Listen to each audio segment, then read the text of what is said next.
As human beings, we have the tendency to make mistakes. The good thing about mistakes is that they are tests.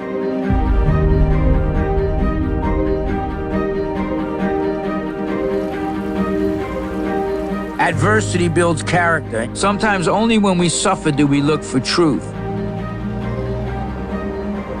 And although it's no fun when we're going through it, in retrospect, a lot of the stuff in my life turned out to be a blessing in disguise.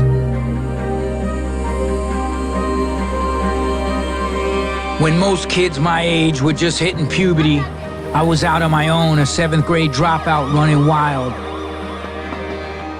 New York was one of the most violent cities in the country, and if you didn't mind your P's and Q's, you were gonna have problems.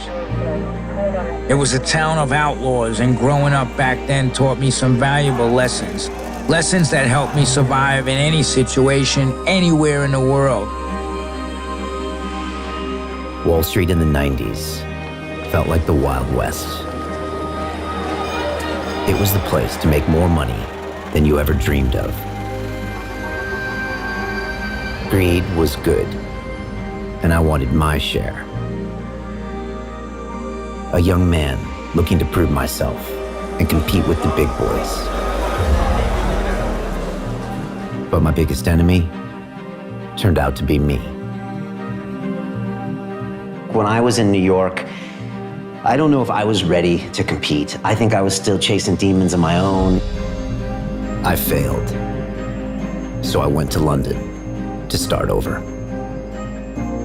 He's a banker turned TV impresario. How did you make the transition? I had enough one day. I just walked out, had no idea what I was going to do, and then I started broadcasting people and ideas that changed the world. The way to change the world is to let people know how you've changed. I've been impressed by the power of a conversation. It's had a big effect on me. Up until I was 40, I always felt disconnected. But this show forced me to change. And sometimes I meet someone who takes me on a new journey. Let's do this.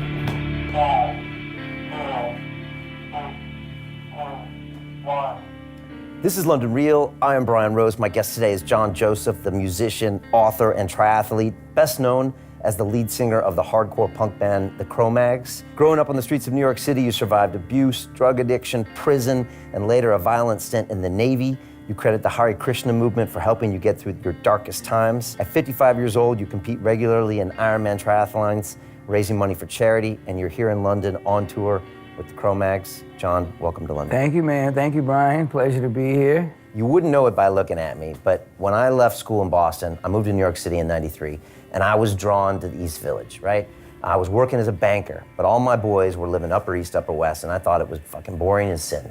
But tell me, what was that area like back when you were there, 70s, 80s? They call it Alphabet City because it's Avenue A, Avenue B, Avenue C, Avenue D. If you go to Avenue A, you're adventurous, B, you're bold, Avenue C, you're crazy, Avenue D, you're dead. Or when did you start knowing that you wanted to be a musician? I always was attracted to music because no matter what hell we were going through, music was the salvation. The mind could be your best friend or your worst enemy. That's what it says in the Bhagavad Gita. So you use the mind as a tool. You have to learn to harness that shit. I've been dealing with that my whole life. That's my message. I did it, you could do it. You know, if you fight through the shit, you could get through it. Because if I could do it, anybody could do it. John, look, thanks so much for coming on. This Thank you, Brian. This has been awesome. Awesome and talking. epic, you know? Yeah, man. I'm glad you had some time down there in the Alphabet City, too. I know, I've been around there. Yeah. So I saw some of what's going on. Yeah. And look, I appreciate it. I was looking forward to talking to you because you're a fascinating dude. Thank you, brother. With a lot of philosophy behind what you're doing. Thanks for dropping all these stories and science on us.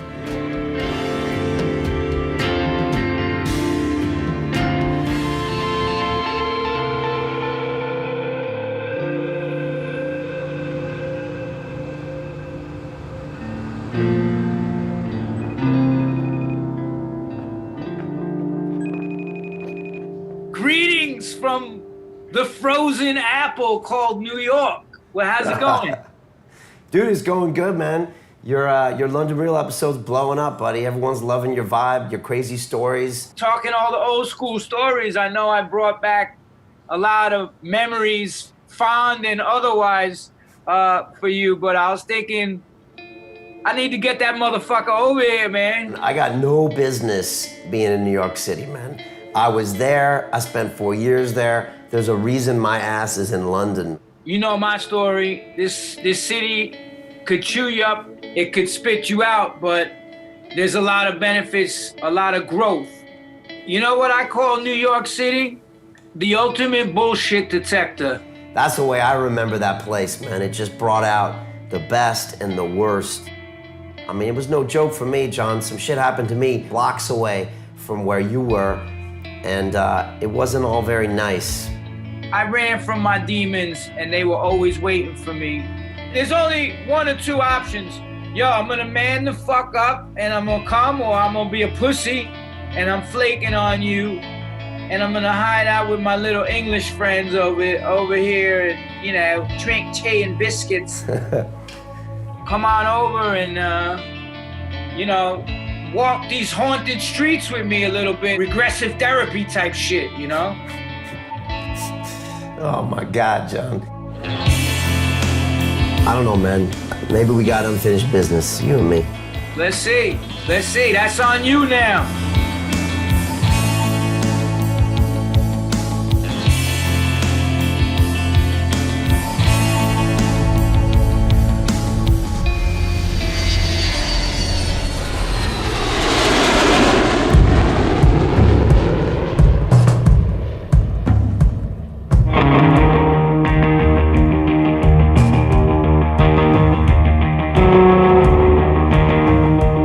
Welcome to the LES, the ABCDs of survival.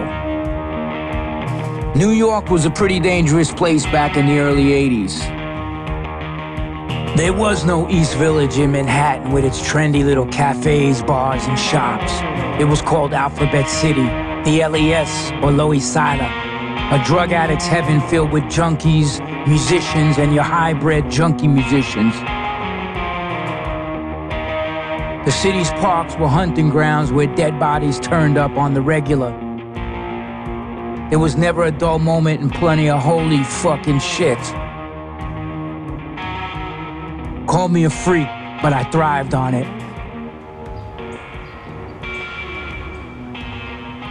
You fucking made it! John Joseph, this is it, huh? Where it happens. What's up, man? Glad to see you, man. Dude, man, this place has Give changed, me a hug, man. motherfucker. Pull it in. Man. Bro, love. I actually sit here every morning and I do my meditation at the bench here. Really? Right over You've there? seen the plaque and the Hare Krishna tree. This is where the Hare Krishna movement started. In America. Right here. Right fucking here. And Prabhupada it's the first place he chanted Hare Krishna with people outside of India. Okay. So he would chant here with the beatniks and the hippies and the beat poets, and they would all just chant right here. You want to hear something crazy, John? I used to come and sit right here on this bench in 2001 after everything was going to shit. 9/11 happened. Yeah. My girlfriend of 6 years left me. My best friend from college fired me from my job. And I used to sit right on that bench and just get a little bit of quiet in my life. And I had no idea the Hare Krishna tree was here. This is a holy pilgrimage from, people come from all over the world. It's strange being back here, man. Yeah, dude, a lot of changed. shit has changed, man. A lot of shit has changed. I've never over seen here. people taking their little kids down here. These people don't even know. I try to tell motherfuckers like, yo, you know Daniel Rakowitz lived in here, the East Village butcher? He fucking killed his girlfriend in here and made soup out of her and fed her to the homeless under that statue over there. They're like, what? Oh my God. So it's like, they don't know the fucking history. I still have my memories like you do, being down here. Yeah. There's still something special about this, even though I got bad memories. I don't want to think about this place in a bad way, you know? You know, what was the impetus for you to come here in the first place? I mean, look, New York City, man, right? For me, it was Wall Street. Can I go and be there with the best, you know? I mean, Right. I mean, what drew me here was it was dangerous, you know? And that's the same thing that got me in trouble. Yeah, You know? well, you know, that's sometimes you gotta cut and run, man. Everything, all our life experiences comprise who we are. If you didn't go through that here, you wouldn't be in London. What you see as a fucking curse ends up being a blessing. I don't know how many times I've fucking had that shit happen to me. You know, I saw that as my whole childhood. I would be like, why the fuck did I have to grow up without parents and be in a home and be on the streets and get locked up and be addicted to drugs? It's all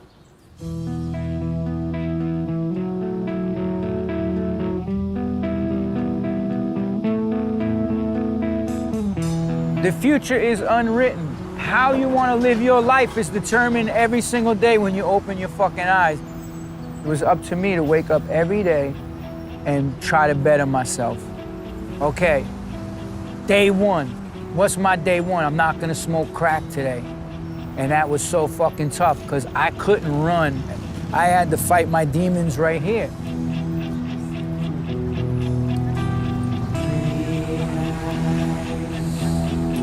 You know, I got this race coming up, another challenge. I always put a challenge in front of me. So I signed up for Chattanooga. I'm gonna go over to the bike shop. I was thinking, you know, show you that side of New York too, you know.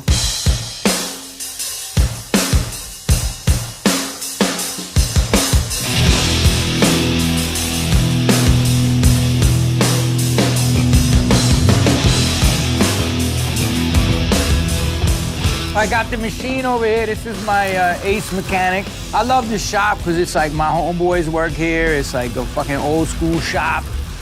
Why are you doing Ironmans?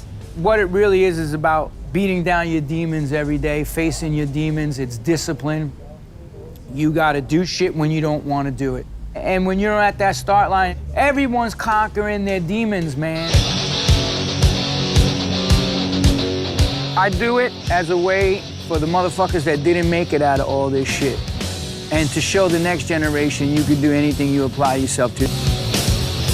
So an Ironman is, you swim, you get out of the water, you get on your bike, and then T2 transition, bike to run. How long's the break in between each day?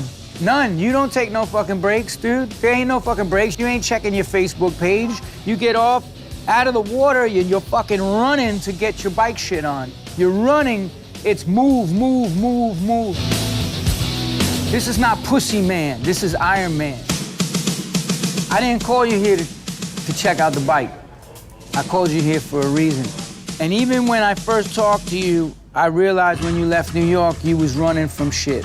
But now you're back, first time in 15 fucking years, and I want you to do this half Ironman with me in Chattanooga, Tennessee. Hold on, don't freak the fuck out. What the fuck are you talking about? May 20th, you are coming to Chattanooga. I'm not taking no for an answer, motherfucker. You're coming.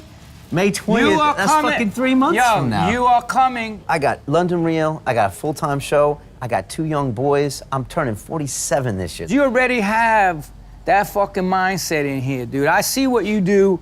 You're just nonstop doing shit.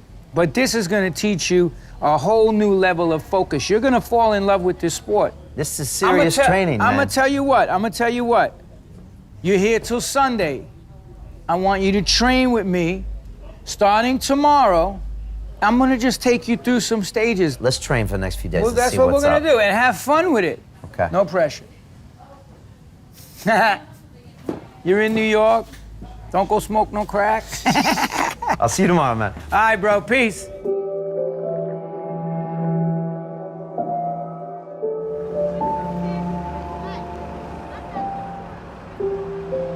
I had an education from the University of the Streets, and that's something you can't find in any college curriculum. It was a magical time in the city, and I wouldn't trade my experiences for all the money in the world. Those times are long gone, and now New York City is a sterile, safe version of what once was. I have to say, I'm glad I was there, and in some ways, maybe it's cool the city has changed.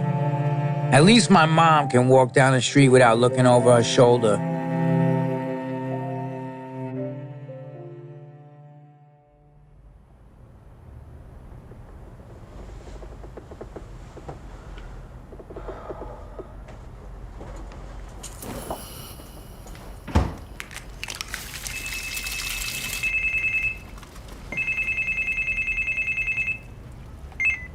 Yo, John. Mr. Ballbuster, I'm here to bust your balls. Let me in.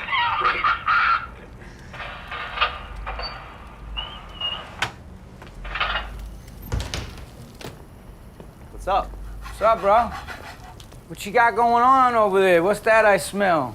Little eggs, a little sausage, you know. Bro, did you read my book? You know my book, right? Yeah, I read your book. Me, right? okay, That's for you, man. let me show you something. How the fuck you turn this shit up? Yo, I got news for you. You see that? That was your breakfast. You know what that is now? Trash. Bro, I didn't tell you this. I didn't want to load too much shit on your plate. But you're doing this shit on a plant-based diet. Only plants. Only plants. By chicken, plants. fish. No. I mean, you need protein to... Yeah, I'm gonna show you something, dude. That's the protein motherfucking myth. And I've been doing this shit for 37 motherfucking years. I'm not one of these New Jack snowflake fucking plant-based vegan. I don't even use the word vegan. The protein myth and all of the bullshit that's been propagated over the years that this is how you get your nutrition, that's bullshit. That's not a healthy breakfast. That's fucking garbage. Where's the greens? Where's the chlorophyll? Where's the alkalinity? That's all acid. That's gonna cause you problems. So I'm putting a time constraint on you, but I'm telling you how to do it the right and the easy way. What's next, John? I gotta do this with one leg? I mean... Motherfucker, you got jokes. So there's science behind it, man, you know? So I'm gonna go show you the science and how good science could taste, motherfucker. All right, you ready? Me, Let's do it. I'll believe it when I see it. Come on, man, that's what we're doing. All right. That's it, huh? This is the spot, right across the street. What's up, fellas? Come here, get in on this. Protein, you got protein, plant-based. You're killing me, John. I'm gonna tell you, listen, you know why? I'm gonna survive on You know why plants. I got into this in 1980? Because I watched Bad Brains, Rastafarian dudes, went on stage and fucking blew me the fuck away. I was like, yo, how the fuck you got that much energy? He's like, dude, I eat Italman, I eat pure food that give me the energy. He don't eat meat and he don't eat none of this shit. So this is where the power and the energy comes from. All of this, the juices, look at this. Swish it around. Look at that, cucumber. Take a bite. I'm gonna take you up to the pool after we eat and show you what it's like to be in the washing machine, which is what they call the Ironman swim. You know? Create chaos in the motherfucking water.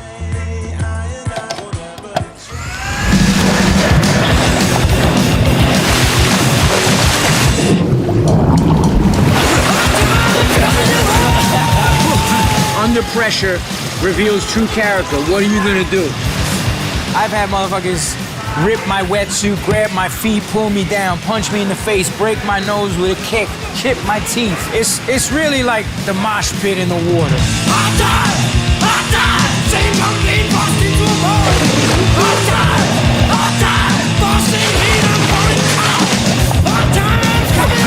That's what you do. You turn onto your back, you fix your goggles, because there may not be a safety crew with a paddleboard or a boat to hold on to.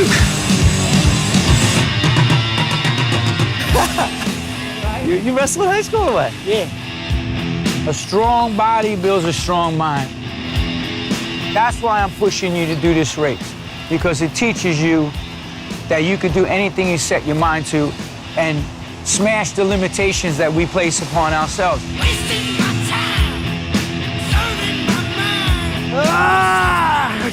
One more. Why do you do push-ups and pull-ups if you're training for an event core Well, you run strength. and you cycle and you swim. Core strength. What? I'm not just an Ironman. If I gotta put somebody in check, last night it happened. Guy comes on a city bike, almost smashes the bike into me. I jump out the way and push him so he don't hit me. And he's like, yo, asshole. And I say, what, motherfucker? This is still New York.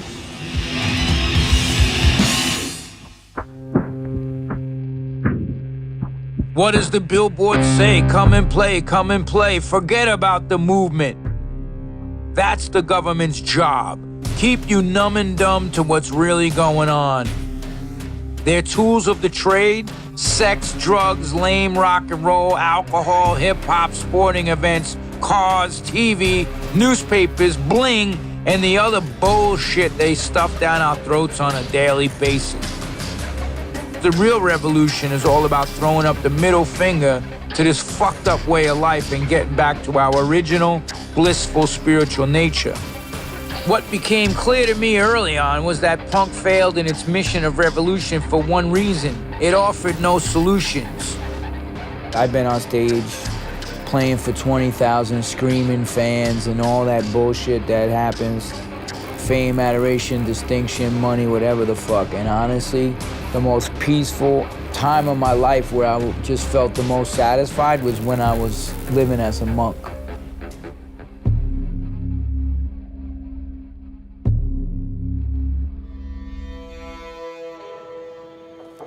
All right. Welcome to the spiritual world, bro. Wow. Look at this. So this is Bud Ryan I was telling you about, one of my great mentors on this Good to see you. journey. Yeah, Brian. Pleasure. Now, John, to me, is like a modern-day warrior. He's on the frickin' battlefield, you know what I'm saying? And his weapon is music and lyrics. You know, he realizes, and what our journey has been together is that there's a underlying divine spiritual principle in life that most people aren't in touch with. We want to have permanent happiness, but we're trying to do it in this temporary vehicle. So that's a dichotomy. There's frustration. That's an oxymoron. Wealth, fame, chasing women, chasing men. These things will never really satisfy the heart. And when it's not satisfied, then we think this drug, this intoxication, this person, we're looking for stuff outside of ourselves. We're right here, probably in the highest concentration in the pursuit of material things This in is the world. the king New of York Maya. City. This city Right. is the king of Maya. So, What is Maya? Maya means illusion, that which is not. Unless one clears the mirror of the mind, the material world will always frustrate you. This place is 2 blocks away from where I used to live, Avenue A in Houston. And I'm running around, going after more, going after more, going after more. It's not about bank accounts. It's not about how good we look, the material body. Because without this, this falls apart. You gotta have this and you gotta have this. If we don't ever confront ourselves and turn our consciousness and energy inward to really search and cleanse, that's what this process is about. And that's why I brought you here today. It wasn't to like convert you to this or anything. Your path may be different than this, but it's all the same knowledge that's being put out there. And to the degree you surrender to it, to that degree, you beat down your demons. So how do I do it every single day? Because I'd be out there choking people on the streets if I didn't chant. Trust me. I have direct experience of that. Trust me. So when you mix the training, the philosophy, the meditation, the yoga, it's all meant to improve our consciousness. And that's what A.C. Bhaktivedanta Swami Prabhupada came from India, and he came to this neighborhood, to that tree, and just sat out there and started chanting. Came to the with $7 Lower in East Side. $7 in a case of books, nothing else. This is great. So we bow down to offer respects. Namo Vishnu Padaya Krishna Prestaya Bhutale Srimate Bhakti Vedanta Swami Iti Namine Namo Vishnu Padaya Krishna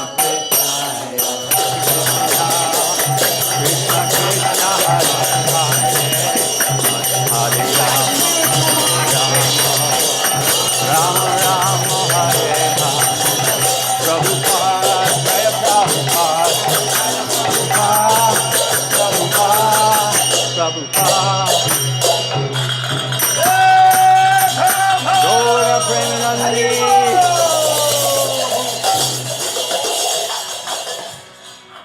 Hare Krishna.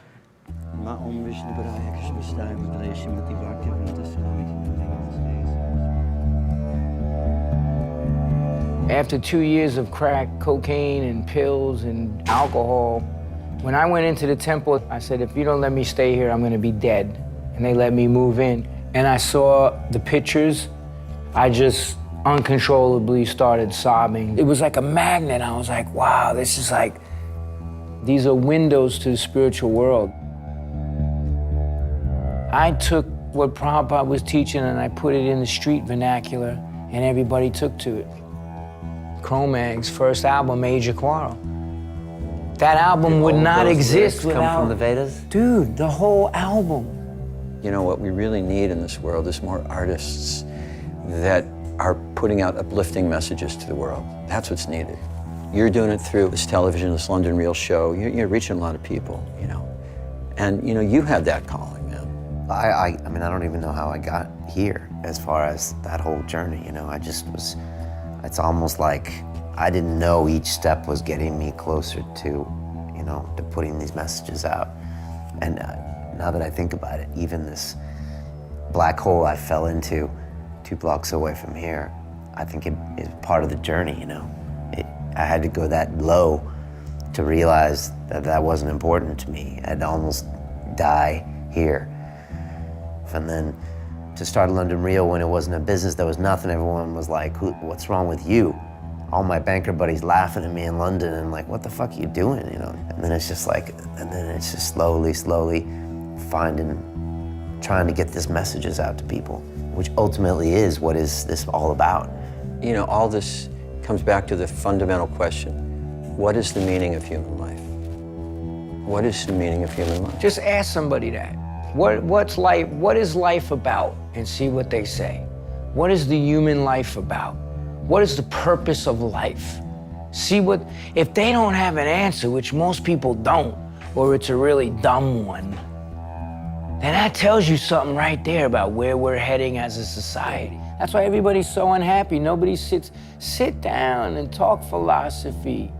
Talk about something with some substance to it. Not just all this idle chatter that's out there and all this stuff that's meant to dumb people down.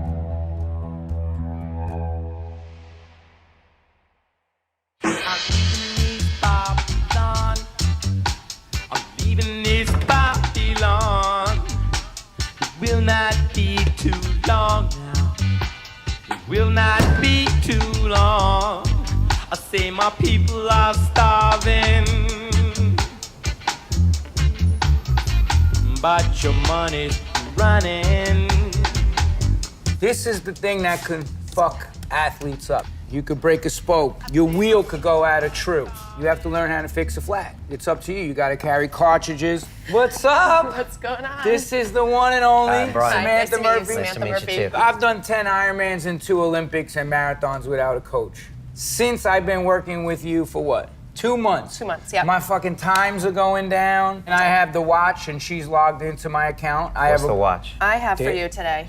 This watch is going to track GPS. It's also going to track your heart rate. We're going to run some tests for your heart rate so that we get an authentic reading of who you are as an athlete. So John has totally different heart rate, and what we want to do. It's the crack. Hey. Yeah. I'll leave you to it to do it. All right. Make me proud. Got it. We got it. I know. All right. All right, we'll see you, John. Okay, cool. Thank you. Before we get started, I just kind of want to get to know you a little bit. So tell me about you. Tell me about your background as an athlete.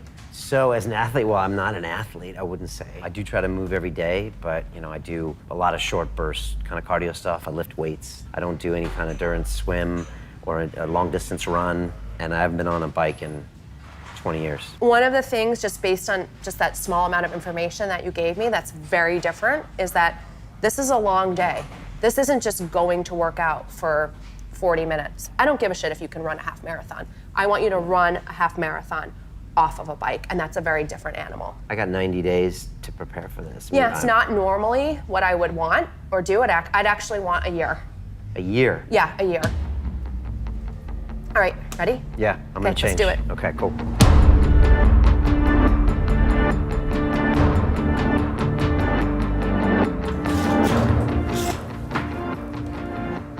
Some funny shoes you got me wearing, Samantha. So this is like the quintessential I am not a triathlete outfit you have on. Oh, okay.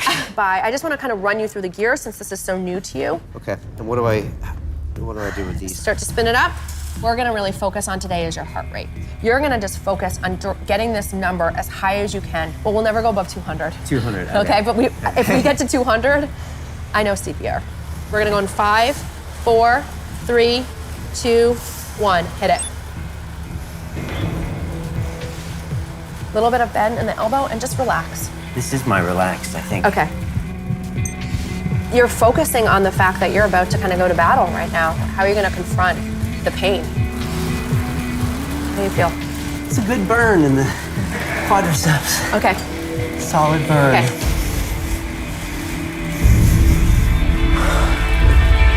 Okay, so at this point, he's probably starting to really feel it, and the fight is gonna start. So the question becomes, how bad do you want this, right? So think about that. Think about something that is gonna drive you when it really hurts to work harder, to not give in. Whether that's someone you wanna compete against, whether that's some kind of demon you wanna fight. Channel that really intense determination that you have, Ryan. Stay really present in the pain. Negative thoughts are gonna come, push them out, and just stay focused right on the moment. The mind always shuts down the body. The body always has more to give. Smooth out that pedal stroke. Okay, 2 minutes, 2 minutes. It has to happen right now, okay? There we go. All I need you to do for the next 50 seconds is to hold right where you are, and then we're gonna push that last minute. I know you're feeling it, but you got it. It's great. Yeah. So this next minute, Brian, I want you to focus. Any kind of negative energy, anyone who's ever said you couldn't do this or doubted you in this project or process, let's do this. Use that energy, channel it.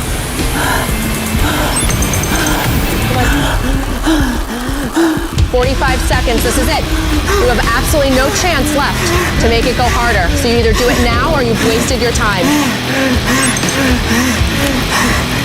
I want you to think about your children, right? You're doing this as a role model to show them that what you're capable of. You will absolutely not back down because you would not want them to back down. 10 seconds. Come on. Don't give in. 4, I know you want to give in. Don't do it. I know you got it. You got it. You got it. 2, 1, and done. Relax.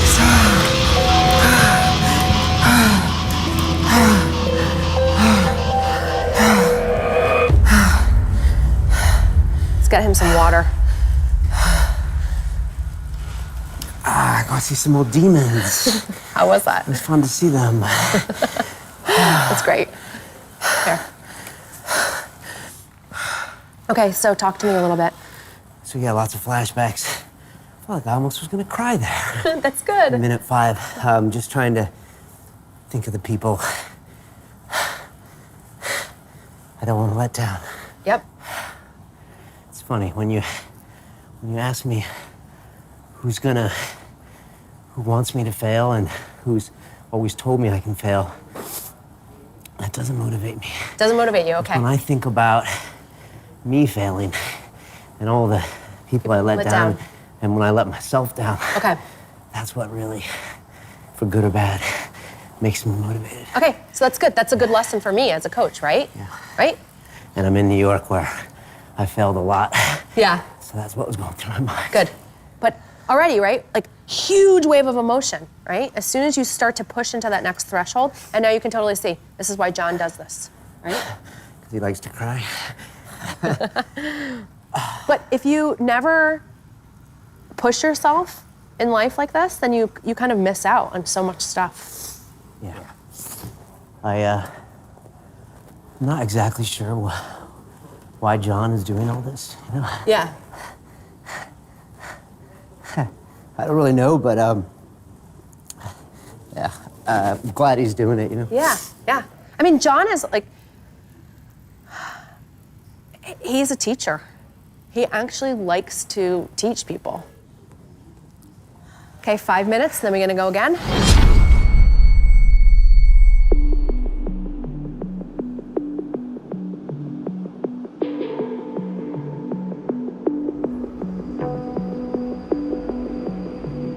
In the Vedas from India, it says that there are many planes of existence, different levels of consciousness, if you will. And according to what we do in this life, we associate with beings on those planes. Yoga and meditation bring positive beings and auras of light and positivity around you. Drugs and alcohol bring beings of negativity, destruction, and darkness to your life. We can choose to live a positive and creative life, or we can make our lives a living hell. It's up to us which world we want to live in.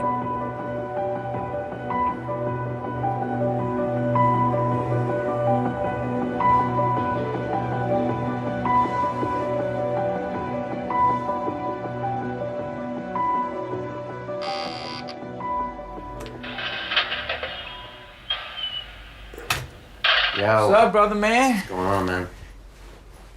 I just got off the phone with Samantha, you know? And she kind of told me you had, you know, a cleansing kind of moment at the bike shop. Honestly, man, being in New York is hard. Yeah. I mean, and you take me through Tompkins Square Park, and I walk around the East Village, and I mean, for me, I see failure, my failure. And it just came up, you know, in a big way. I don't want to push you in that regard, but as your buddy and inviting you, and I think we got tight, we're developing a dope friendship, and telling people what the fuck is in here, dude, that's risk, that's fear. That's what we're here to do in New York, is to face all of that.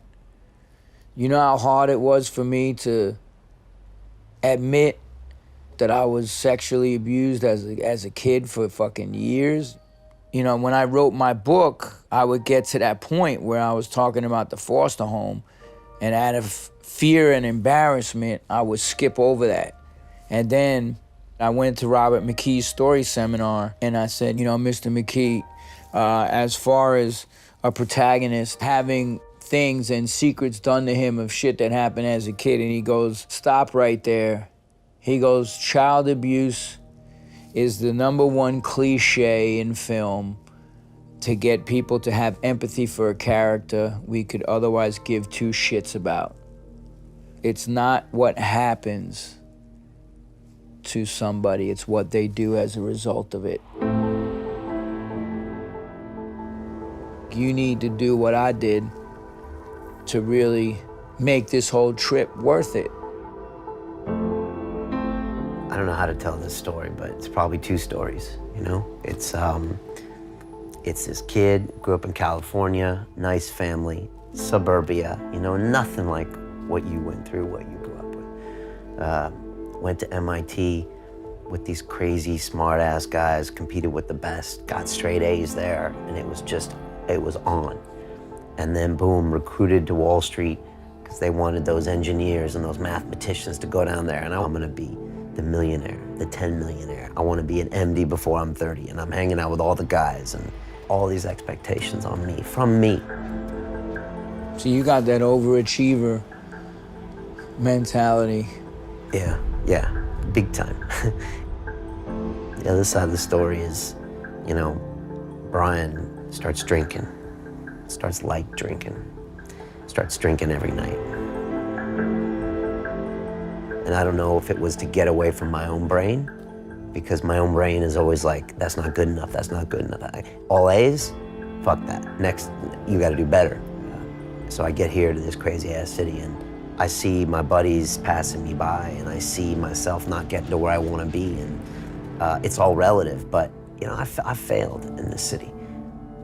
And I think as I started to see that, I started just to go more and more into the addiction. And then it got worse, you know? And then, you know, the drugs come out. And at the same time, now that I look back, I guess I was doing the wrong things anyways, you know? It was all about me and my bank account. For the wrong reason. For the wrong reasons, but I couldn't see that then. And then one night, my buddy pulls out the heroin and says, yo, check this shit out. You heard about this, right? And I'm like, yeah, I guess so. What's up? Let's do this. I never really felt like I gave a fuck about me or my life. And so, yeah, that was a turning point. Honestly, John, I just needed to take a break from me. And then one night in the East Village, I shipped in some heroin and did a bunch of fucking lines, and then I stopped breathing. Wow. Yeah. I woke up in the hospital the next day. My mom, my dad could have got a phone call, like, your son's dead. Like, they'd be like, what the fuck? My son's a fucking successful Wall Street banker and he's an MIT graduate, and what the fuck you talking about, a heroin overdose? You know? Yeah. And here I am, that's me. And I didn't change my behavior one bit. You know? Wow. And so I kept at it. It just honestly got worse from there. Like, I was so lonely, and I used to walk out to Tompkins Square Park. I had no job, no girl. I wouldn't talk to anyone for like 5 days straight. I wouldn't actually use my voice. And I would sit under that Hare Krishna tree and just be like, what the fuck am I gonna do with my life? You know, I just let down so many fucking people, John. I burned, you know? I had my buddy and the girl, I think it's just me. I just fucking let myself down. You know? Well, I almost killed myself, like, I think I'm mad at myself somehow, you know?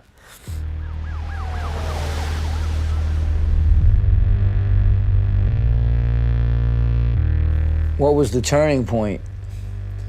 I mean, that was just the bottom, you know? It was like, I had nothing left in this city. I had no human that wanted anything to do with me. And I just knew I had to get the fuck out. What made you pick London?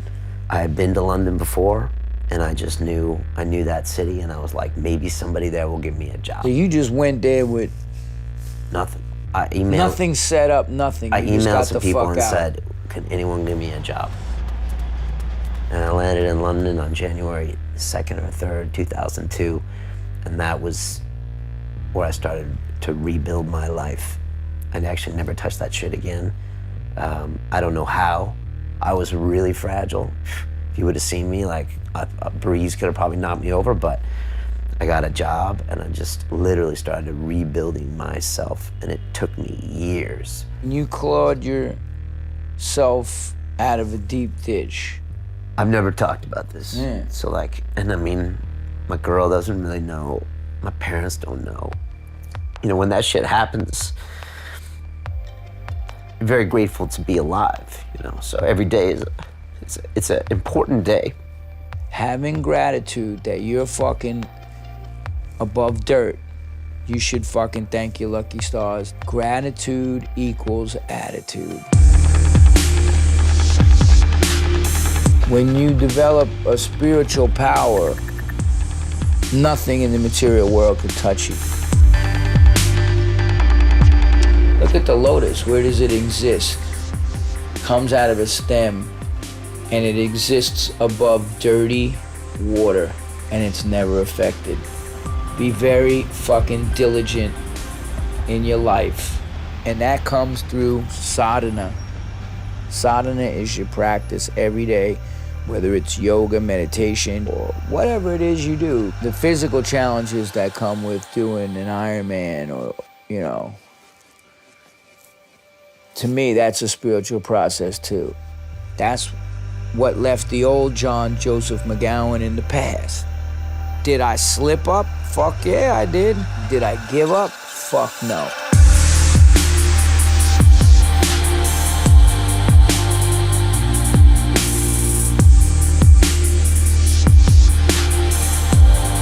Yes. I pulled you up on this fucking bridge for a reason. This is like a painting of your fucking past. Wall Street, where you made all your money. Here, where you ruined your fucking life almost. It's time for you to man up, to once and for all, tell your mind who the fuck is boss. I need a fucking answer. What's it gonna be? Are you gonna make me race by myself, or are we crossing the finish line together?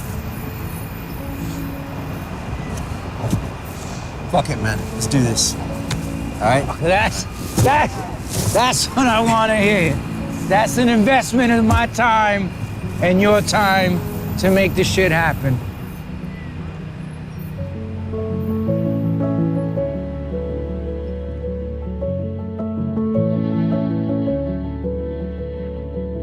They say forgiveness can't change the past, but it will determine your future.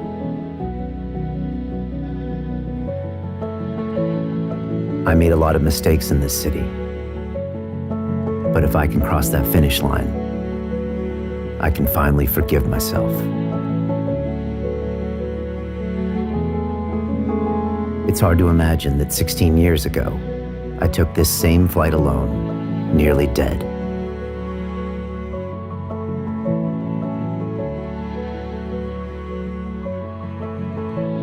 The future truly is unwritten.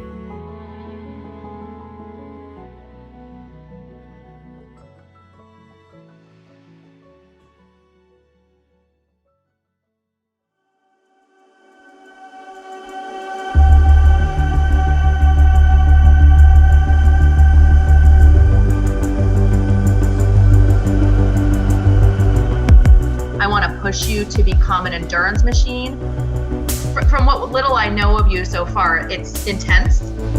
So we want to draw out that intensity. We want to battle some mental demons for a long time and not just get fired up and slam it for like, a few minutes.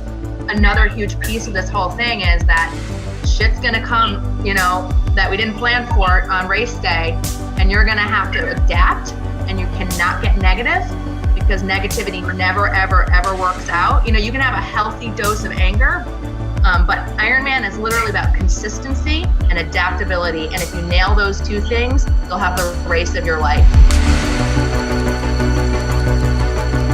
Okay, rocking the first bike ride here. I got the heart rate monitor going on right now, and I got the new watch. So I'm gonna track my time, track my heart rate, bust out 55 minutes, and see where it goes, and send all my info to my trainer. That's the plan, baby. Let's do this.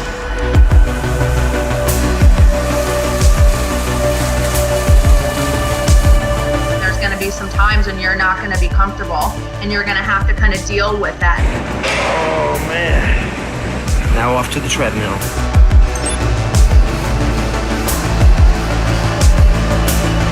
I hit the treadmill after the bike, and I was like, I got this, because I biked for like an hour. I hit the treadmill, and I was like, wow, legs feel like jelly.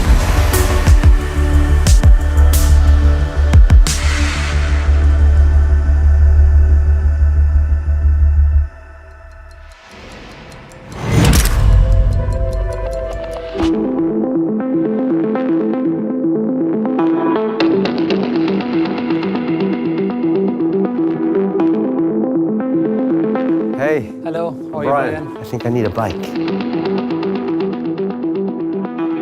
This is the single most important piece of technology I need for this race, so I'm in your hands. Makes it very real to see this bike. This kind of makes it hit home.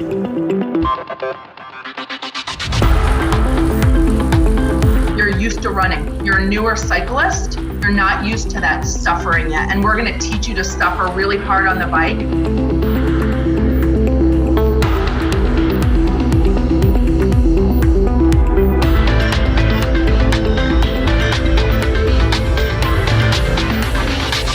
Did you get your bike ride in? I got on the bike outside for the very first time.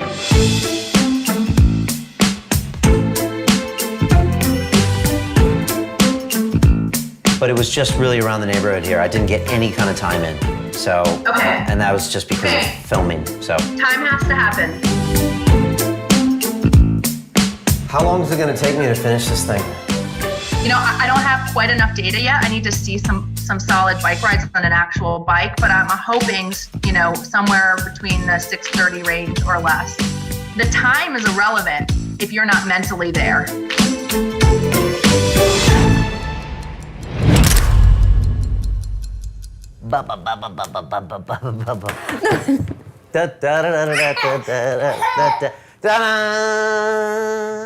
Baby, how do you feel about me doing this competition? I do worry a little bit. Why are you worried? I do worry about the swimming part. It sounds very intense. 3,000 people jumping into the water. Yeah. Don't die on me. Don't die? Don't die Why on me. don't you want I'm me to not die, done man? with you yet. Baby, you'll be the best looking widow on the block. Yeah, that's not funny. It's a little funny. That's not How come funny. you smiled then? That's not... And is that the only thing that worries you, the drowning? I mean, sorry, the swim?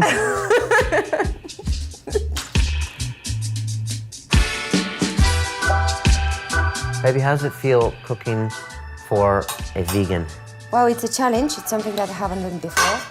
But I know how to cook, so I just find a ways around it. It's a completely new territory. Baby, thank you so much for going plant-based while I'm going plant-based. Not that you have a choice. And Caden, thank you for going plant-based. See, look, baby, he's so plant-based, he wants to eat the outside of the orange. Saturday morning breakfast with the vegan egg. No meat, baby. No more meat. What's for dinner? Oh my gosh, this is so good. It's so good. Baby, it's so good. If you're lucky enough to have an amazing woman to prepare stuff like this and leave it for you when you come home late from London Real Studios, then you're gold. I was working in Waitrose, and it was just a surrealistic experience how it's like a whole industry we built around animals and the exploitation about animals. And there's a way around it. Nobody has to die.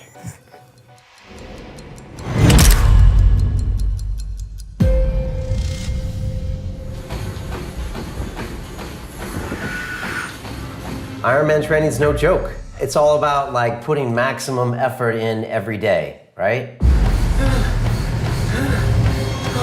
We should talk about what maximum effort means, because I think sometimes people think maximum effort means going all out or balls to the wall every single day. We're talking about day in and day out consistency. All right, it's 0 degrees out in London.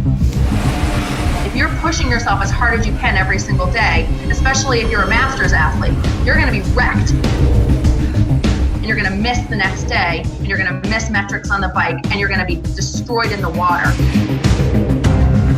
Swimming for 2 kilometers straight, and I hear nightmares about like, it's like a mosh pit in there and there's hands flying. And also people have drowned before, right? So not drowning, what's happening is they're having a heart attack.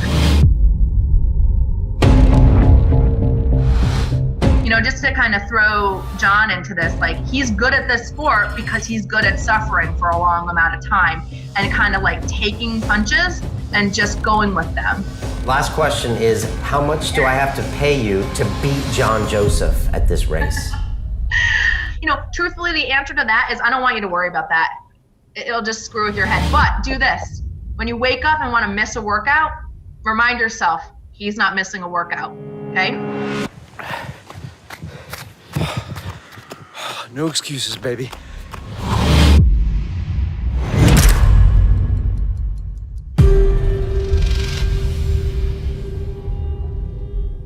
This is London Real. I am Brian Rose. My guest today is Charles Poliquin, the world-renowned strength coach who has trained over 800 Olympic athletes across 23 different events. You've been teaching for over 40 years, and many consider you to be the most successful strength coach ever. Charles, welcome to London Real. Thank you very much for inviting me, Brian. I've just been challenged to run an Ironman in 90 days on a 100% plant-based diet. Have you trained vegan athletes that you think can perform on that diet if they eat correctly or not? Come on, Charles, give it to me straight. Okay. No, impossible. You don't see a power athlete ever that's been vegan. I've never coached one of my Olympic athletes that was a vegan. I've seen people go vegan and get kicked out of the national team because of a lack of performance. You look at your British boxer who turned vegan, he tore his calf while giving a punch. David Haye, well, that could be a one-off, but... No, but you know what happens is that... You can actually get enough grams of protein via plant sources. Yeah, but they're shit quality protein, in my opinion. I mean, if you're a stockbroker, maybe you could be a vegan. Okay, you're What about an endurance athlete like Rich Roll, who does ultra marathons and stuff, who's on a complete plant-based diet? He's an oddity, right? So there's different genotypes that could do better on it. But humans are not, you know, a very large percentage of humans are not made to be vegans. And they'll, of course, come back and say that, you know, our intestines are 12 times as long as our body, and we don't have claws, and we don't have fangs, so we're not supposed to be meat eaters. We only have one stomach, okay? Like all carnivores. Okay. So, obviously, I've been hanging out with a lot of vegans. Yeah. But there's 2 German studies that have shown that people who choose veganism have lower IQs, and yes, it's true. And then the other thing is the people who go vegan lower their IQs.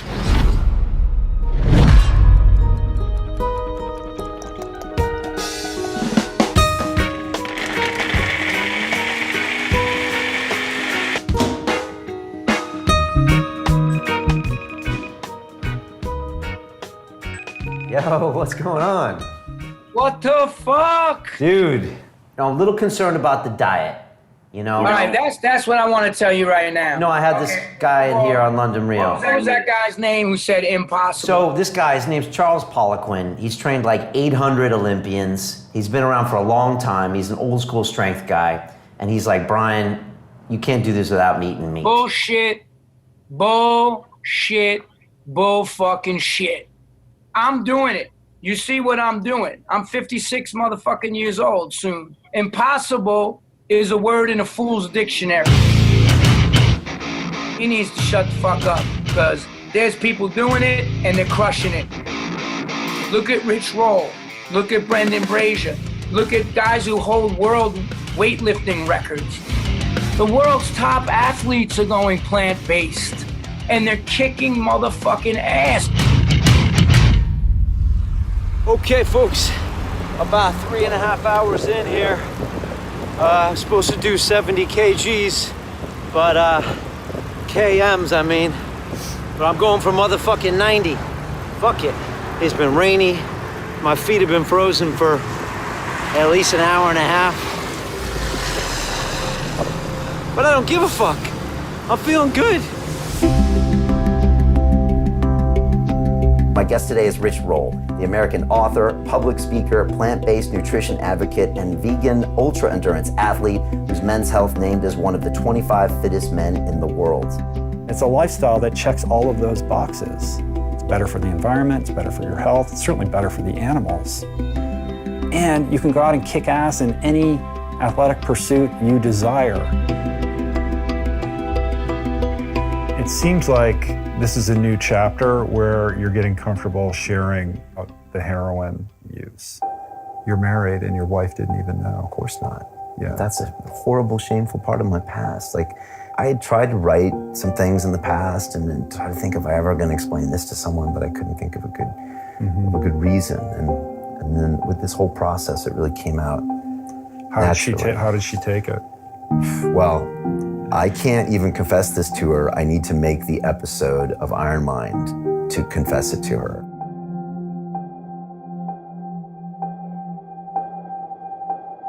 I want to show you this, and then we can talk about it, and we can talk about it a lot more. Show me. You want to see it? Yes, I want to see it. Okay. Here we go.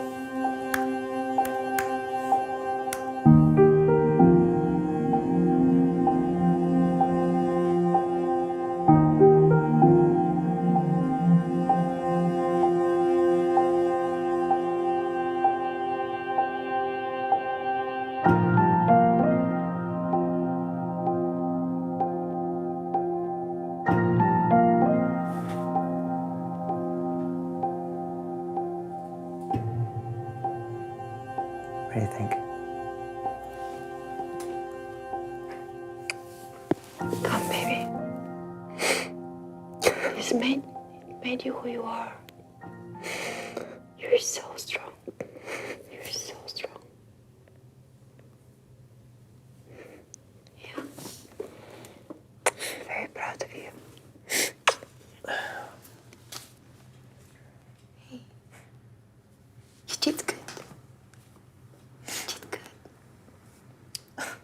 How is that good? Yes, it's very good. How? It's a pretty rough thing, though, to tell everybody about. There's nothing to be ashamed of. You're not seeing what I'm seeing. What do you see? It had to happen to make you who you are. Yeah. Thanks, babe. Heroin, huh? Yeah, heroin. Yeah, okay. Yeah. You're not impressed? You want to slap me? Yeah. Come on, slap me. Okay. Slap me.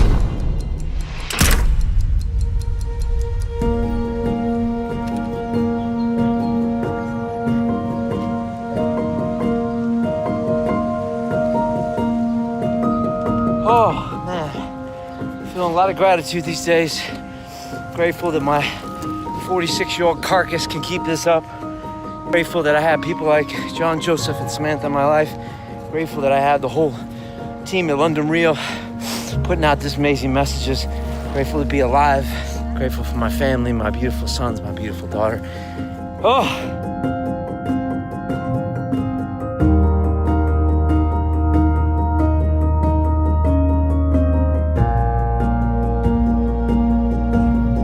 More to this Ironman competition than endurance. There's more to it than running and biking and swimming. And I think when we really push the physical, we get into the mental, which gets us into the spiritual. And most of us got a lot of shit bottled up in that cranium, folks.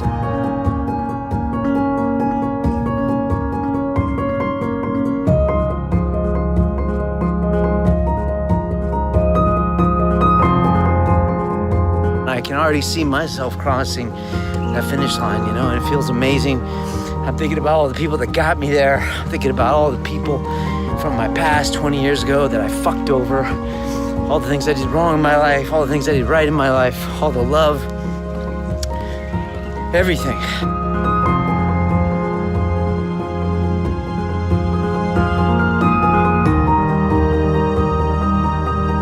I'm gonna finish this thing and make sure I finish no matter what. I think that's true about life too, man. You gotta finish it. You don't let stupid shit get in the way, like heroin overdoses and dumb shit. You finish, you know? You get it done.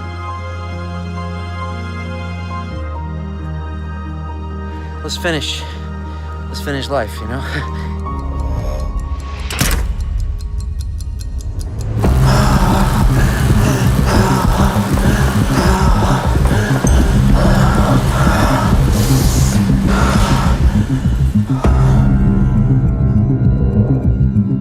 Felt like absolute fucking dog shit, actually. I'm obviously pissed off. I gotta go film an episode. I gotta prepare for a guest, and honestly, I just don't want to deal with this bullshit right now.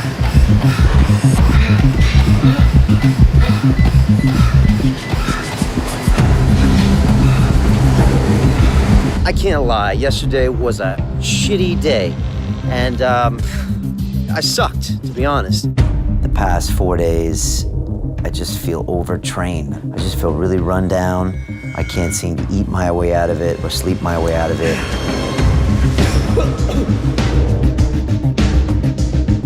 This weekend was just manic, and the schedule around here at London Real has been manic, and the home schedule has been manic. And my swim teacher looked at me and he said, "What the hell's wrong with you? You look sick." I want to do this race. I think I can do this race, but like at times like this, it doesn't make me want to train.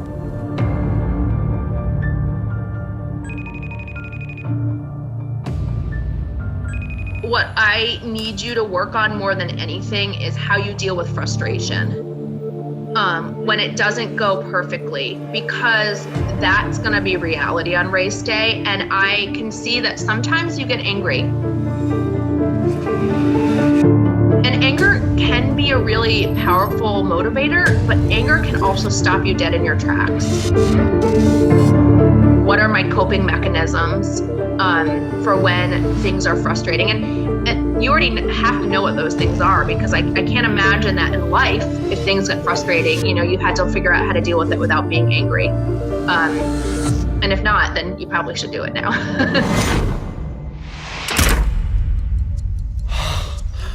Okay. Oh, man. Okay. Just finished my T2 transition. God damn, that's hard, man. I had a feels like my heart really hurts right now. Oh, fuck. Fuck me. It would be great to consult a doctor, maybe have them look at my blood to see what's going on. I mean, I just jumped into this diet. I don't really know what I'm doing, but who knows if I'm missing something. So that's a concern. I'm a little curious what the results are.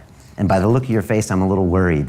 Well, I think there's this misconception often in the sort of sporting or even well-being world that actually endurance sport and Ironman is good for you, when actually we know that it's really not. So depending on what you want to achieve, whether you want to sort of live well longer as opposed to, you know, performance at all costs, I think there has to be a balance somewhere. So something has to give. What do you see when you look at my blood? This little thing is a biological adaptation to get you to conserve energy. Okay, it's trying to get you to slow down. Should I be worried here? B12 is the main thing you need to supplement with on a plant-based diet. Even supplementation doesn't work, so the way to bypass that, you can get your vitamin B12 shot. So, right, alcohol wipes, insulin syringe, turn around, and then you go in slightly, little bit of a sting.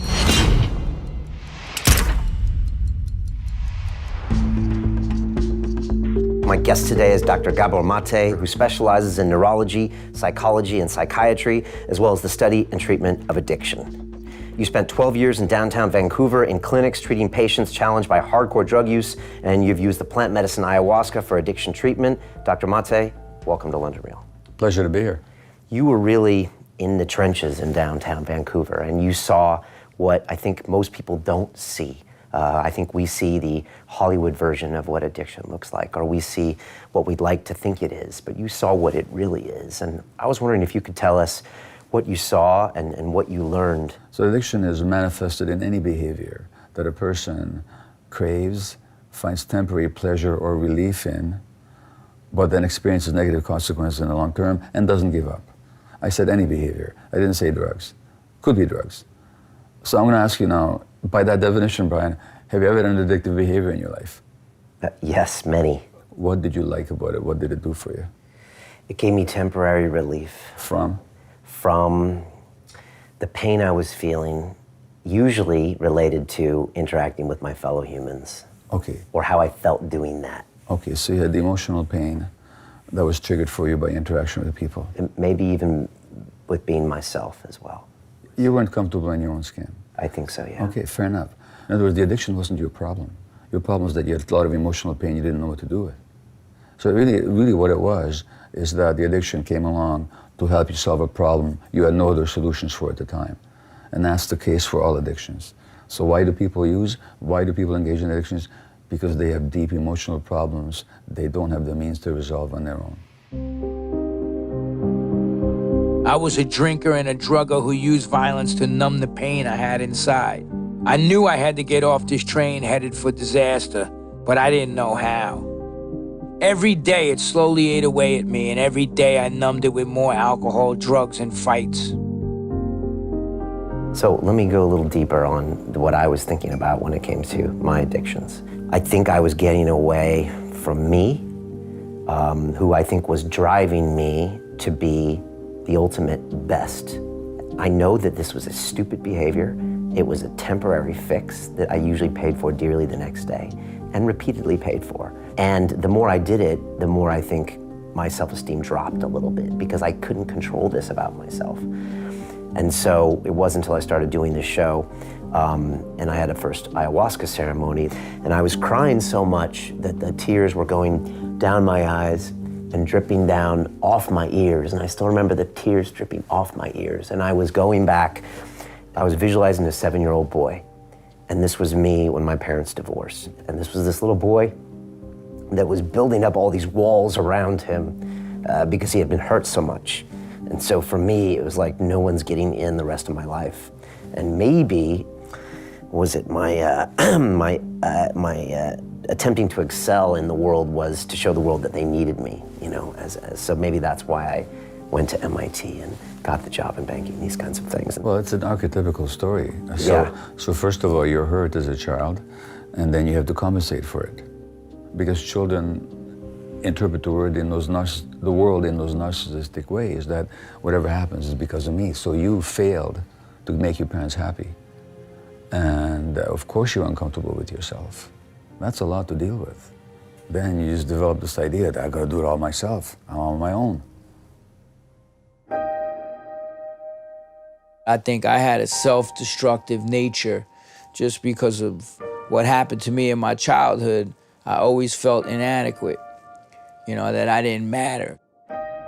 I'm that overachieving personality too, and why is that? Because there's an inadequacy that's there. So first of all, you're hurt as a child, and then you have to compensate for it. This is where the hunger comes from. You can never get enough. Because by doing, you're never satisfied when your hunger is about being and not having been accepted just for being. I did a lot of fucked up shit that I had to forgive myself for. I was a fucking liar, a cheater, a thief. Every bad quality that could exist in a person, I had. I always knew I was capable of taking someone's life, and it scared me. Because people told me that. They're like, you're gonna fucking kill somebody or get killed. You would not have liked me. I didn't like myself. I have a lot of work I've done on myself out on that bike or in that fucking pool or out on runs. I don't know what it is about this fucking sport, but it attracts people that really need to do deep work on themselves. And every race is emotional. Every race, the last mile of the run, I have tears in my eyes because all of my past is playing in my head like a movie. And I'm like, fuck you. You didn't win, you motherfuckers. You tried to fucking destroy me, but you didn't win. Look what I'm out here doing.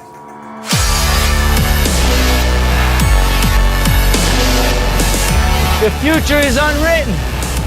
It's what we do today that determines how the fuck that future's gonna end up. That's why I'm out on the bike every day. There's a lot of discovery of yourself found in the pain that you willingly undertake. I went from iron bars to Ironman. I went from jail and everything else, smoking crack on the Lower East Side. That's the power of the PMA, positive mental attitude.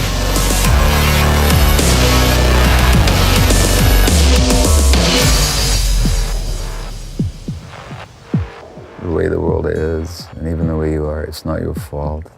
It's not a fault. Just accept yourself. And you don't have to work so hard to be liked and loved. You're okay. Just relax, kid, you know, and allow life to come to you. You don't have to force it. Listen up. If y'all ain't seen this documentary I'm doing called Ironmind, it's about this brother that kicked heroin, almost died, and now, because of positive mental attitude, he's racing with me. I need y'all to do something real quick before we start this next song. Can you do that for me? My man's name is Brian. On the count of 3, we're gonna scream, "Get that shit, Brian." Are you ready? 1, 2, 3.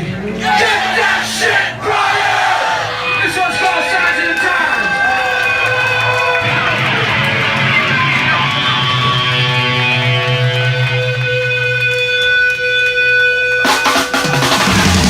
Oh, bam. And that's done, folks. 100 kilometers.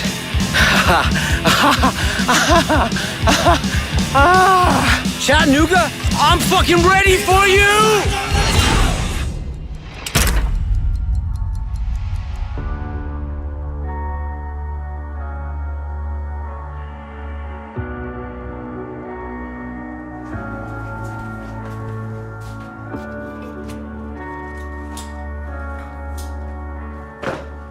You gonna be okay while I'm gone? Yes, I'm gonna be okay. We're gonna keep in touch.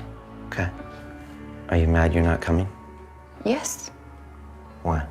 because I wanted to be there. Baby, I mean, I know you want to be there, but I think this is something that, like, racers, they got to do themselves. I've never done anything like this before. I've never been in ever, like, a competition like this with all of these people. It's going to be really hectic. And it's like, I just need to get in the zone. Do you understand why I gotta do it alone? Yes. I still want to be there because it's important, and I want to be there when it's crossing the line or if something goes wrong, and I'll feel pretty much helpless here. Well, I understand you want to be there, babe, but, like, I gotta go do this myself. Like, I gotta go slay the dragon myself. It's just I want to be more in control of things, and now I'm not. But I understand that you have to do it on your own, and Samantha's gonna be there, and you're gonna be in good hands. But I'm anxious about it. That's all. You're really worried about me? Yeah.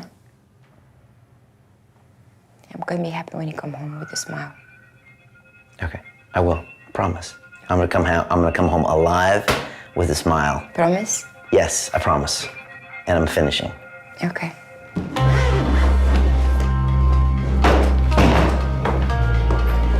Papa's gonna go. We need to say goodbye to Papa. Yeah? Bye-bye, everyone. Bye-bye, Papa. Baby, is he upset that I'm leaving? Yeah, that's how I feel. You be okay? Okay. All right. Give me. Okay, you got both of them? I You got do both of them? Yes. You sure? Okay. Okay. Yeah. All right, bye.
Who's been here side and gone? Old Angie with a nightcap on. She picked cotton, she drank on. Old Angie with a nightcap on.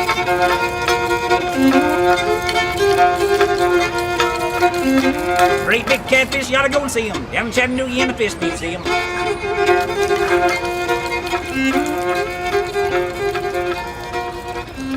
Saddle up a grave, better get away. Ain't gonna be no. Ryan Rose, you made it. How are you, man? Good to see you, Much man. love. Yeah, you good? Wow. Talked about it on the Brooklyn Bridge, and here Now it's you happening, are. right?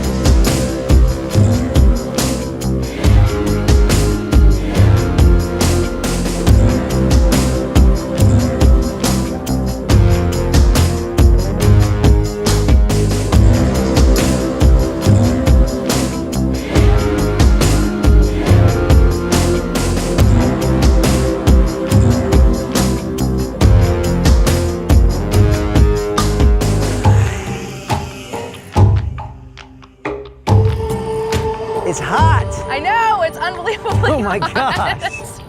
And it's only gonna be worse. Yay! This is not New York. We're a long way. I know. Great Hello, to see you. hello. Good to see you. Wonderful to see you. Oh, how are you? I'm great. I'm Yeah? great. Yeah. So the biggest part about racing in the heat is you start cooling yourself off while you're on the bike, so that you can try and keep your core temperature down as low as possible, so that by the time you hit the run, you're a little bit ahead of the game. And really what you have to think about in the heat is, I'm one with the heat, right? Everyone is going to be in the heat. The elements are the same for everyone. The people who are going to do better are the people who don't mentally crack in the heat.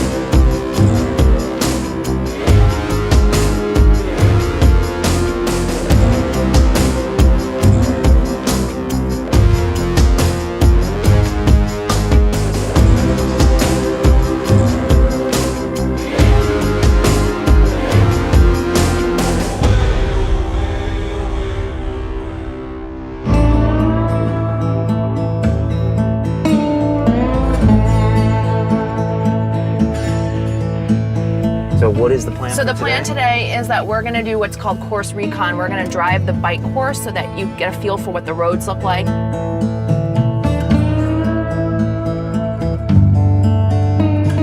I think it's really important to remind yourself to stay present in the practice that I'm doing this.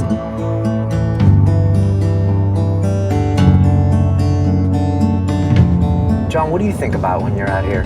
The gratitude, man, like, you know, where I came from, fucking streets and drugs and incarceration and more drugs and violence and then I start settling into my happy place, man, you know, I chant.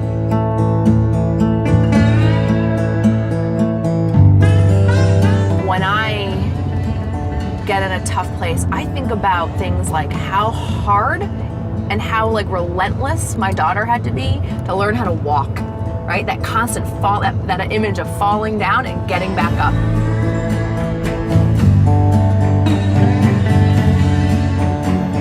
If you hear banjo music and they're going, do not go in the woods in that area.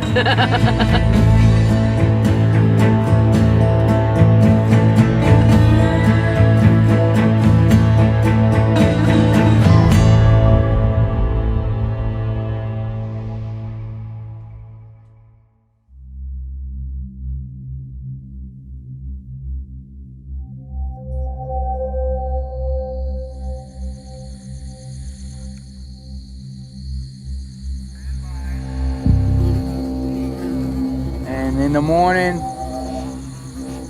take a little time to yourself, 15, 20 minutes. Do some meditation, calm your breathing. Give thanks for the journey. That's what I do every race morning. I chant my prayers for protection. And I would just play that, the Nishringa Kavacham. You know,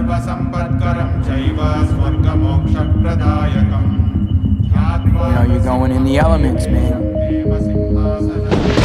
You got the water, you got the road, the wind.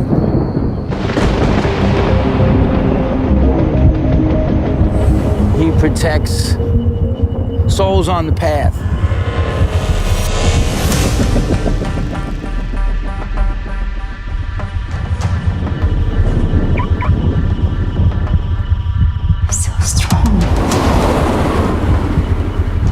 Part of who you are. It's your story.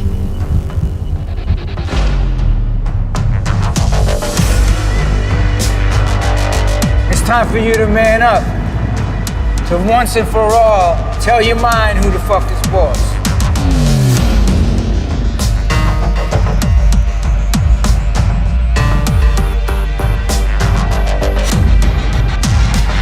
If you never push yourself in life like this, then you kind of miss out.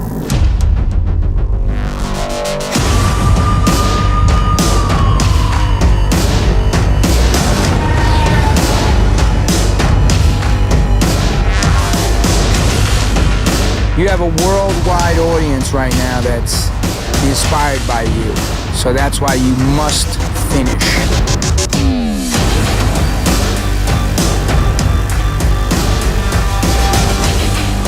You'll be coming through that finisher chute. You would have had all of these things that you would have thought about. That seems so intense, and then it's gone. We'll never get that back. You'll never be able to hold on to that exact moment again.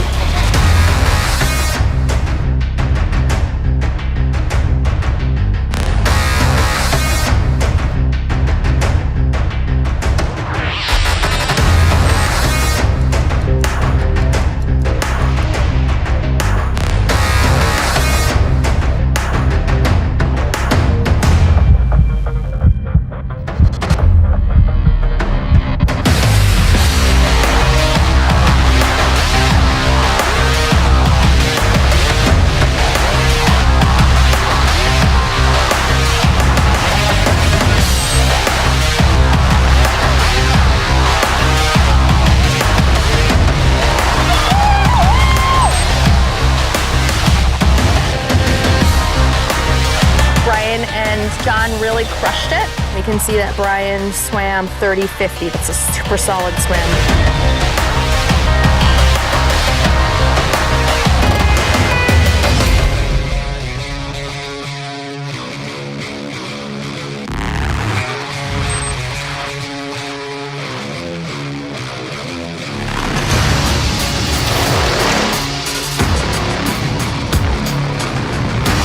It's very, very hot, and that will be the battle that they're going to face today.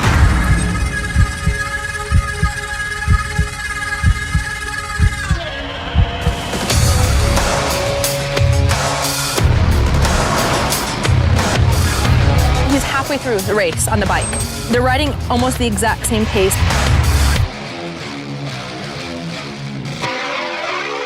I've just got an update from the course. Unfortunately, we just heard that John has broken his chain.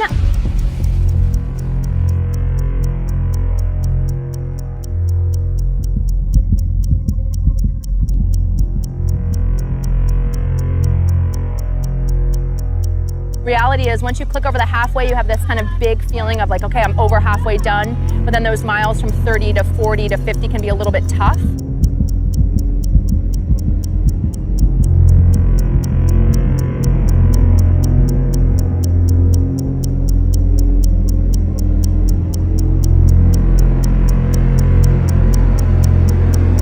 John must have gotten his bike fixed. He's past 45 miles on the bike, so he's in it to win it. Where's Brian?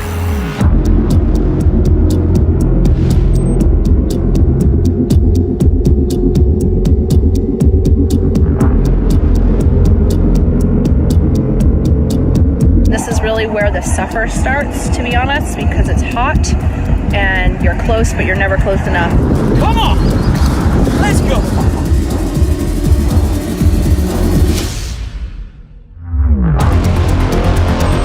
You're moving really well, Brian, okay? Just keep doing what you're doing. Make sure you take in enough ice and water. You got this. You're doing awesome. All right, I'll see you soon, okay? You look great.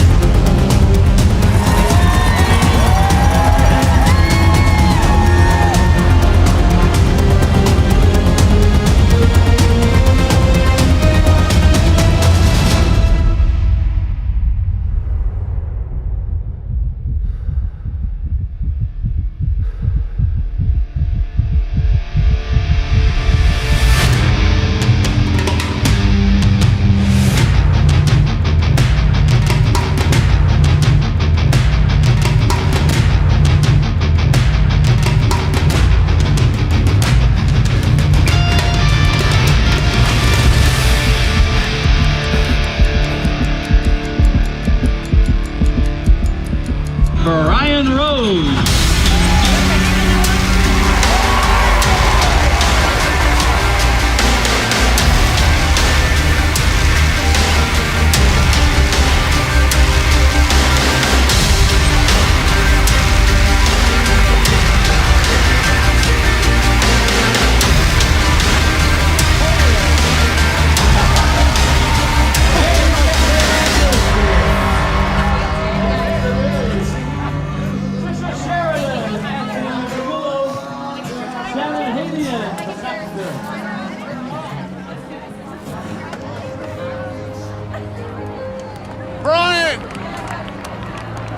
Brian Rose here at the finish line.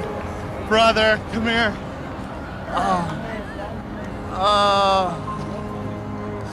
Thinking about you on that race, man. Dude, so tell me, you have just faced a bunch of demons. This journey for you is a multi-year journey. This represents a pinnacle in about letting people down, and now you have inspired with this journey and being vulnerable, lifting up tens of thousands of people, including me. How do you feel? I feel great, man. You know, I was always gonna finish this thing. It's hot. That run was crazy, but you know, there's so many people here behind me all around the world. It's been a real tough journey for me, emotional, you know, but it's just been absolutely incredible, you know. And just walk me through the race.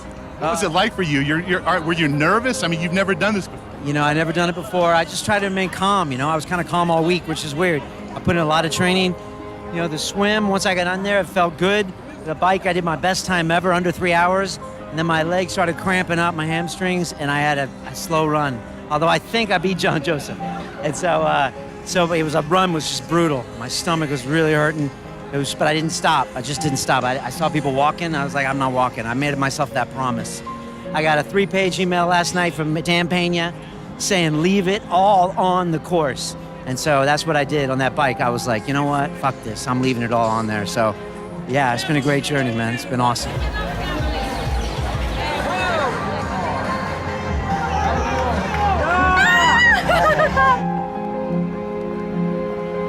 You should be so proud of yourself. Breaking 6 hours in this heat is incredible. Hey! What's up, brother? What's up, man? How you doing? How do you know? Dude, man, that was no joke, man. You did it. You did it. Now, we're signing up for a full. John. Thank you. Yeah, no problem. Thanks for following. We love Samantha Murphy. Yeah. Samantha Murphy.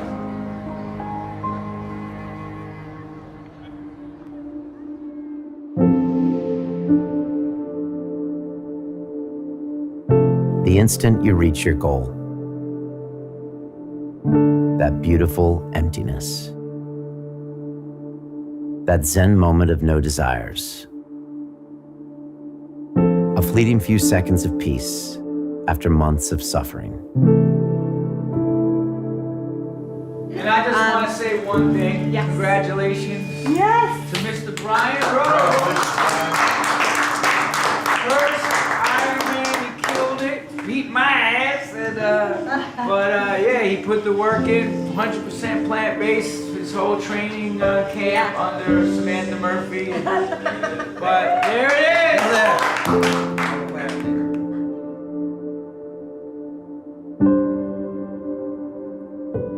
I've spent all of my life chasing success. And look at me now, competing in one of the toughest endurance races in the world. I'm stuck in this never-ending cycle of proving I am the best. Is this part of my healing? Or will it make things worse?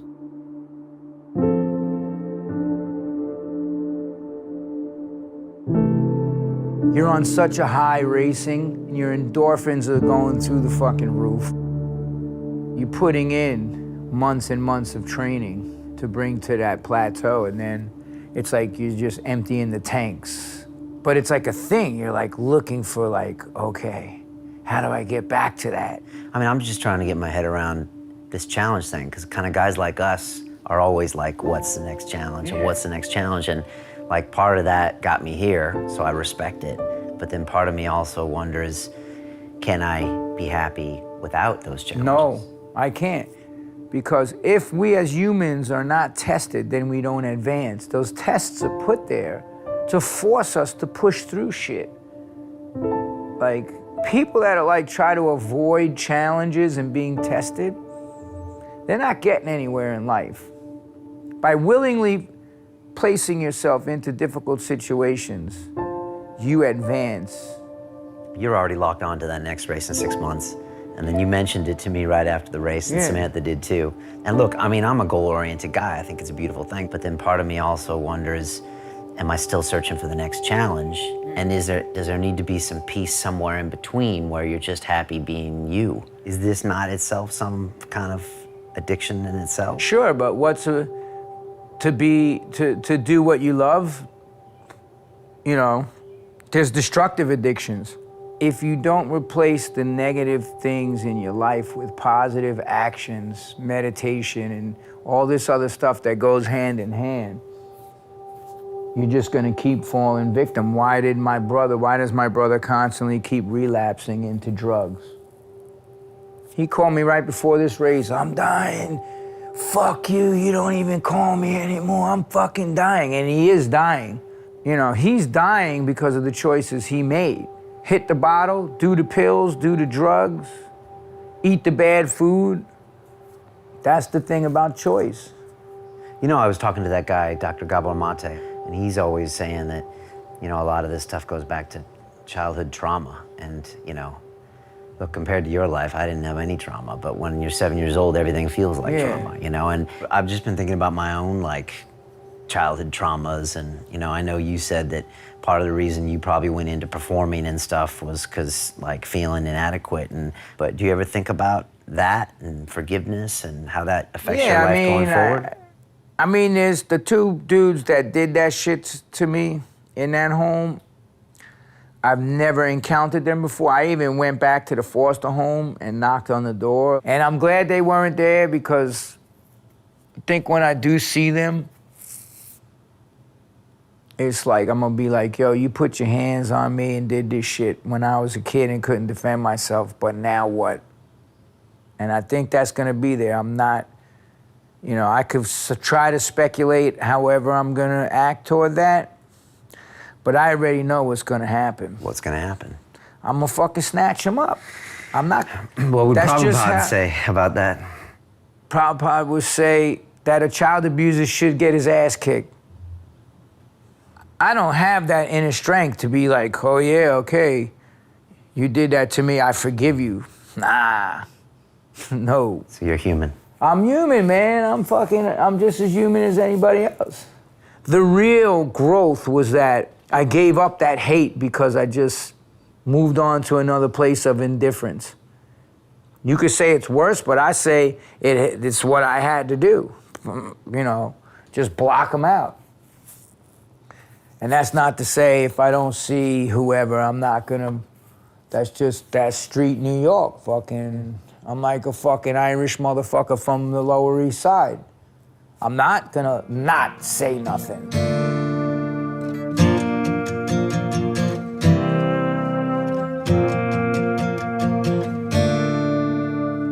Do you feel better as a human? Do you feel better with yourself after doing what you just did? Let me ask you that. How do you feel today? I feel amazing. Like a fucking champion. I think there's a lot of things, you know, me going through those demons and talking about that stuff, John, publicly, and forgiving myself and people. And if this path works for me, as fucked up as I've been in this lifetime, it could work for anybody. I'm a prime example. And that's what being philosophical, and that's what having your devotions every day and working on yourself every day. Prabhupada said, mountains in the path will become pebbles that you could just kick away.